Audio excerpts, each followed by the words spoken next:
To move further, today we are going to discuss one another important aspect of index number, है ना? जैसे कि हमने last class में ये लास्ट वीडियो में ये डिस्कस किया था कि index number is a very important for the consumer price index, ठीक है।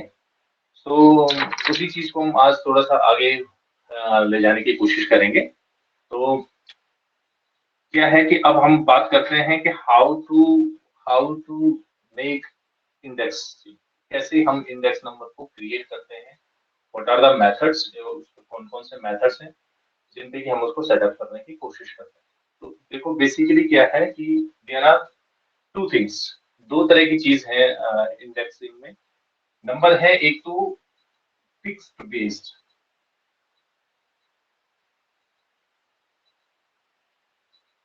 ईयर मेथड, ठीक है। जैसे कि नाम से ही क्लियर है, फिक्स बेस्ड ईयर मेथड, यानी कि आपने बेस ईयर, एक पर्टिकुलर बेस ईयर को आपने फिक्स रखना है और उसी से आपने उसके नेक्स्ट और नेक्स्ट और नेक्स्ट आगे मतलब गोइंग ऑन हमने नंबरिंग निकालनी होती है। सपोज जैसे हमारे पास ये दिए हैं 2010, 11, 12, 13 एंड 2014, ठीक है। ये आपके पास ईयर दिए हैं। This is the price.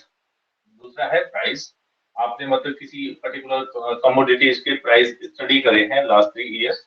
तो जैसे हमने कर दिया इसमें 40, सपोज दैट 2010 में 40, तो उसका 48, देन 46 2012 में, 2013 में 52 एंड 2014 में 50। Price of product, particular product, किसी प्रोडक्ट का प्राइस, ठीक। अब हमने क्या करा, हमने कहा जी हम क्या मानते हैं, 2010 को हमने बेस ईयर माना, बेस ईयर 2010 को हमने बेस ईयर माना। तो जब 2010 को बेस ईयर मानेंगे, एक कैलकुलेशन का आपका जो है कॉलम है, तो 2010 को जब हम बेस ईयर मानेंगे तो बेस ईयर को हम हमेशा 100 से रिप्रेजेंट करेंगे, ठीक है। जो बेस ईयर के लिए है उसके लिए जो हम इंडेक्सिंग यूज करेंगे, दीज आर द इंडेक्स। अगर हम कोई साल को जिस भी ईयर को हम बेस ईयर लेंगे उसके आगे हम इंडेक्सिंग में 100 लेंगे। अब इस ईयर के कंपेयर करना हमने 2011 से, 10 से हम 11 को कंपेयर करेंगे कि अगर किसी प्रोडक्ट का प्राइस 40 है और 2011 में आके वो 48 हो गया है, तो उस पर कितना परसेंटेज का चेंजेस हुआ है। बेसिकली हम उसको ये कंपेयर करने की कोशिश कर देंगे कि 40 से 48 गया तो किस हिसाब से गया है। तो इसके लिए हम जो है पहले साल में तो कोई कैलकुलेशन होगी नहीं क्योंकि हमने उसका बेस ईयर मान दिया।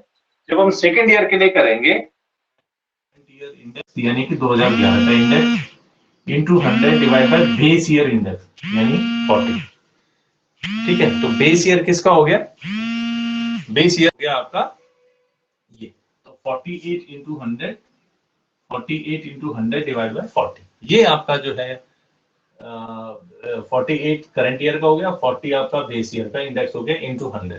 तो 100 से इसको कंपेयर करेंगे तो परसेंटेज निकालेंगे, ये आ गया 120। सेम 2012 के लिए जब हम निकालेंगे तो 46 current year index into 100 divide by base year index यानी कि ये 40। अब हम इसी 40 के कंपैरिजन में 46 निकालेंगे कि 2012 में जो प्राइसिंग है वो कितना परसेंट चेंज हुआ, हमने कहा 115% चेंज हुआ, ठीक, अकॉर्डिंग टू द बेस। 100 से 115 हो गया, कहने का मतलब ये, ठीक। 2013 में कितना हुआ, 2013 का बेस है 52 इंटू 100 डिवाइडेड बाय 40। अगेन 40 से ही इसको हम क्या करेंगे, इसका कंपेयर करने की करेंगे। तो यहाँ पे उसने कह दिया जी कि 130 हो गया, और लास्ट 2014 का यानी कि 50 current year into 100 divided by 40, ठीक। तो इसका जो इंडेक्सिंग निकल के आई वो 125। तो ये 100 के कंपैरिजन में था कि अगर किसी पर्टिकुलर प्रोडक्ट का प्राइस अगर 100 रुपीज है 2010 में, तो 2011 में वो 120 हुआ, 2012 में वो 115 हुआ, 2013 में आके 130 हो गया, और 2014 में आके 125 उस पर्टिकुलर प्रोडक्ट की प्राइस है। तो ये तो एक मेथड है इंडेक्सिंग आपको डिक्लेयर करने की एवरी ईयर, ठीक है, पर्टिकुलर प्रोडक्ट, एक पर्टिकुलर प्रोडक्ट के प्राइस का, ठीक है। वो ये एक मेथड है कि आपने एक पर्टिकुलर ईयर को बेस ईयर मानना है, ठीक।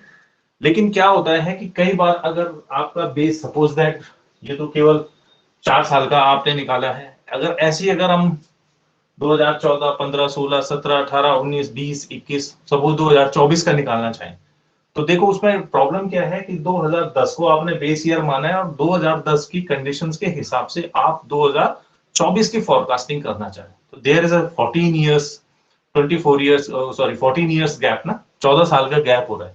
तो इस 14 साल में बहुत सारी चीजें लोगों की जो रिक्वायरमेंट है, लोगों की जो इनकम है, लोगों का जो परचेजिंग का स्टाइल है, वो सारी चीजें क्या होते हैं, चेंजेस हो जाते हैं। तो वो फिर ट्रू रिप्रेजेंटेटिव नहीं होता उसका।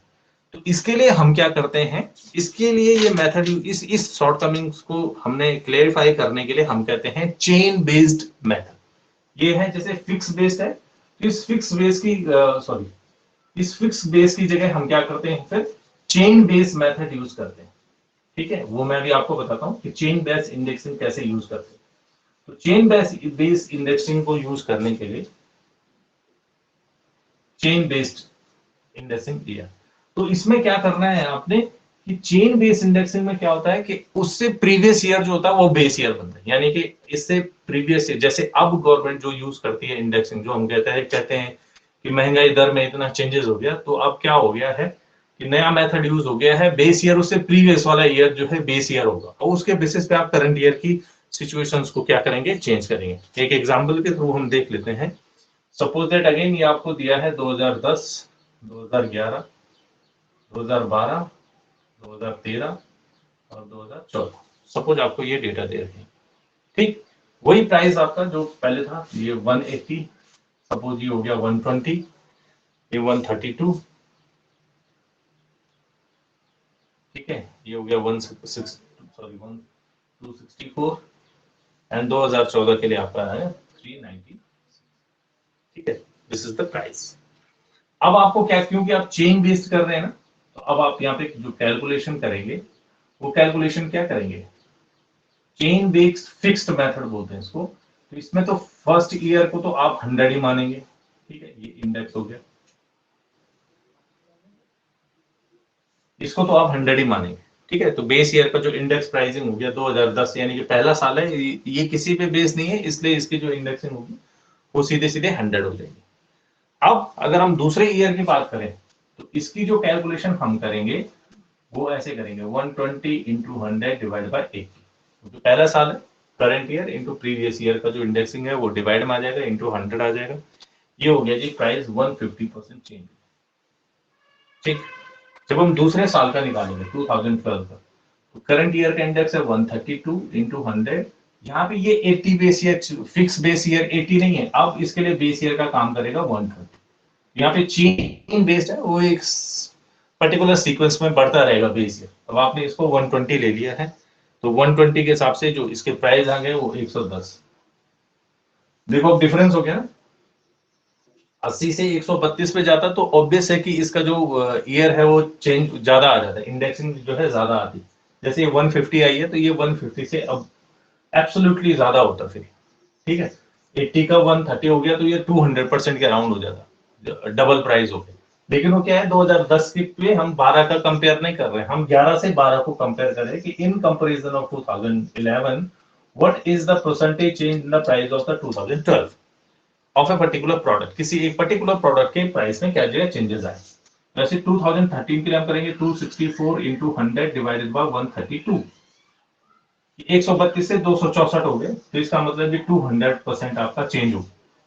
लेकिन अगर इसी को हम 80 से कंपेयर करेंगे तो देखो कितना हो रहा, 80 और 264, है ना। तो ये कम से कम जो है 400 गुना आपका प्राइस ज्यादा बढ़ रहा है। ठीक, ऐसे 2014 के लिए करेंगे हम 396 इंटू 100 डिवाइडेड बाई 264। तो 264 is a previous year index number, तो हम उसी के हिसाब से इसका निकालेंगे। बोला अब इसमें जो चेंजेस आए वो केवल 150% आए। ठीक है, तो ये हो गया चेन बेस्ड। ठीक है, चेन बेक फिक्स, और फिक्स की फिर अगर यहाँ पे फिक्स ना लिखा हुआ हो तो आप इस ईयर का बेस ईयर को वही मानेंगे जो इसकी प्राइस है 80 का 80 मानेगा। मतलब आपने फिक्स बेस नहीं लिया, जो ओरिजिनल प्राइस है उसी ओरिजिनल प्राइस को हम उसका इंडेक्स प्राइसिंग मानेंगे। ठीक है, तो ये है कि आप पर्टिकुलर प्रोडक्ट की ईयर वाइज कैसे आपने इंडेक्सिंग निकालनी है, अगर आप किसी एक प्रोडक्ट के बारे में बात कर रहे हैं। ठीक, लेकिन इंडेक्सिंग का ज्यादातर यूज हम इसलिए करते हैं कि हम कंज्यूमर प्राइस इंडेक्स निकालते हैं। ठीक है, क्या निकालते हैं, कंज्यूमर प्राइस इंडेक्स। तो जो कंज्यूमर प्राइस इंडेक्स है, उस कंज्यूमर प्राइस इंडेक्स को निकालने, उस कंज्यूमर प्राइस इंडेक्स में हम जो जब हम बात करते हैं कि हम कंज्यूमर प्राइस इंडेक्स निकाल रहे हैं, तो कंज्यूमर प्राइस इंडेक्सिंग के हम इस तरह से बात करते हैं कि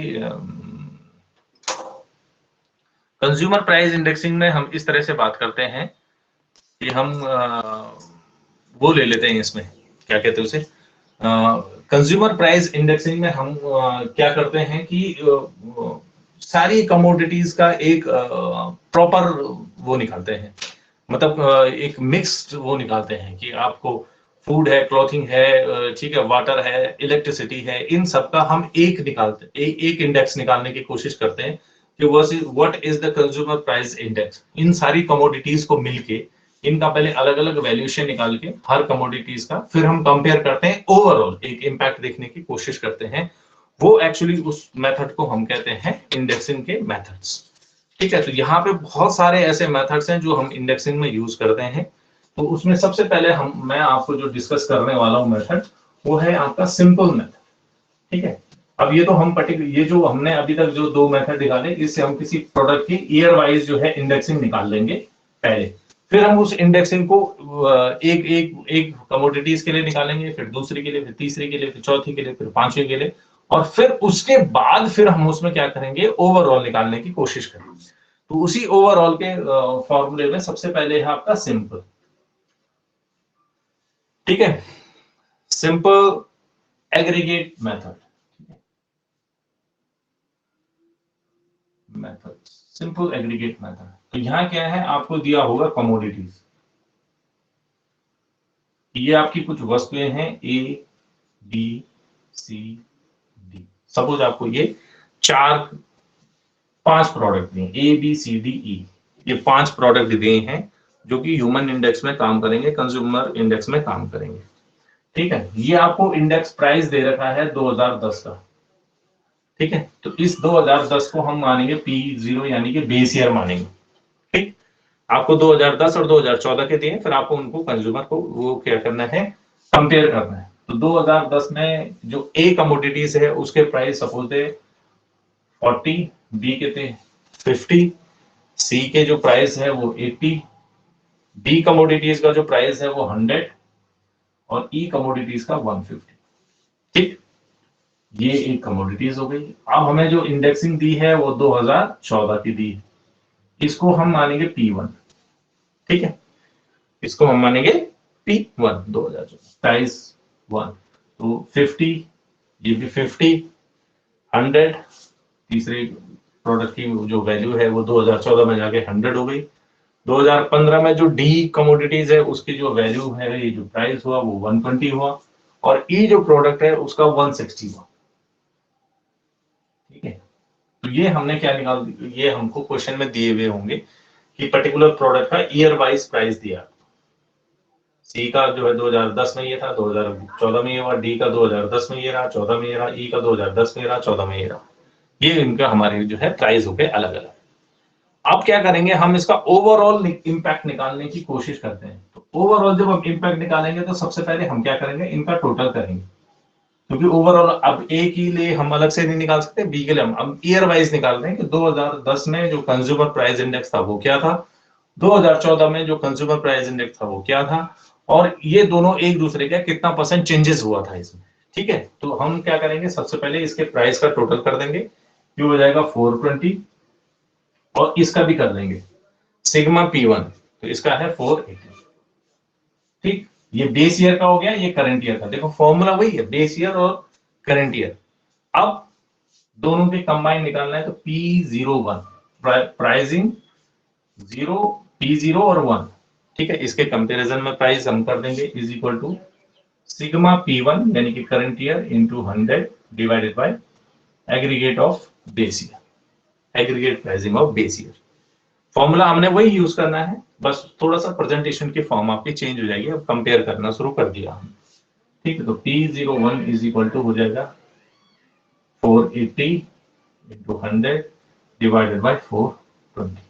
ठीक है, तो जो इसका इंडेक्सिंग निकल के आएगा 114.29, यानी कि P01 इज 114.29।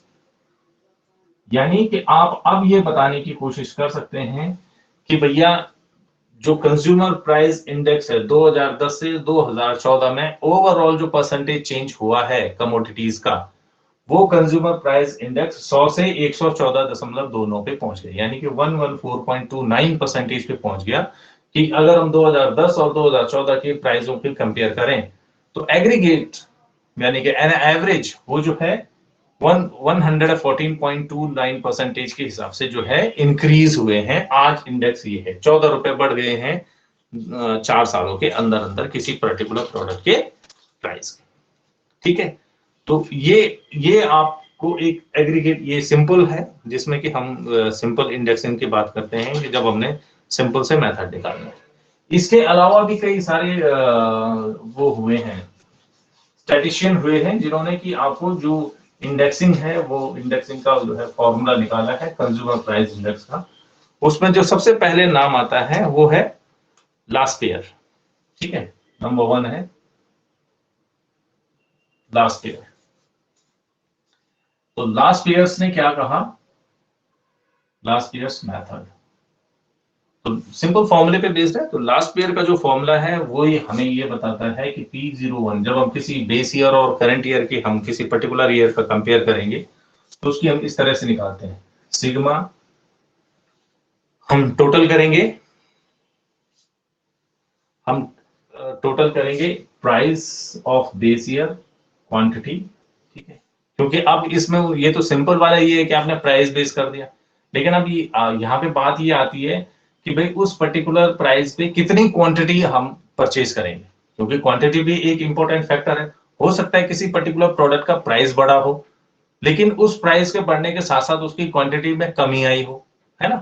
पहले मतलब अगर प्राइस बढ़ गया हो लेकिन क्वांटिटी में कमी, या प्राइस सेम है लेकिन क्वांटिटी, कई बार आपने देखा मार्केट में सोप जैसे हम लेते हैं या फिर हम कोई जनरली ये साबुन में देखा जाता है कि प्राइस नॉर्मली 10 रुपए रखा है लेकिन वेट उसका कम कर दिया। टूथपेस्ट में आप देखते हैं कि suppose that number of grams आपने कम कर, सपोज आप 50 ग्राम का टूथपेस्ट पहले मार्केट में लेते थे तो वो आपको 30-40 रुपए का मिलता था। आज भी वो 30-40 रुपए का ही मिलता है, लेकिन हो सकता है 40-50 की जगह उसने 45 ग्राम कर लिया हो। तो क्वांटिटी में भी कमी आती है और प्राइस सेम रखता है लेकिन क्वांटिटी में क्या होता है कम। कई जगह क्या है प्राइस बढ़ने के साथ साथ क्वांटिटी भी बढ़ जाती है। तो there are varieties of changes in the market. तो उन दोनों, क्योंकि ये प्राइस और क्वांटिटी दोनों एक दूसरे को कंपनसेट करती हैं, एक दूसरे से लिंक है, इसलिए हम जो प्राइसिंग अब हम निकालेंगे, जो इनका मेथड है निकालने का, वो ये कहते हैं कि क्वांटिटी के प्राइस के साथ साथ हम क्वांटिटी का भी कंपेयर करेंगे। कि भाई हम ये देखेंगे कि जो बेस ईयर है उसमें आपको कितने क्वांटिटी मिलती थी और इस समय उसका कितना प्राइस है। ठीक, तो ये इनके कुछ मेथड्स हैं, मैं वो आपको बता देता हूँ, फिर उसके बाद हम एक एक इस पे क्वेश्चन करेंगे तो हमें आसानी से समझ में आ जाएगा। P0 Q0 this is the Laspeyres Laspeyres methods हो गया। ठीक है, इंडेक्सिंग का। एक है पाशे, दूसरा जो मेथड है वो है पाशे, पाशे मेथड्स।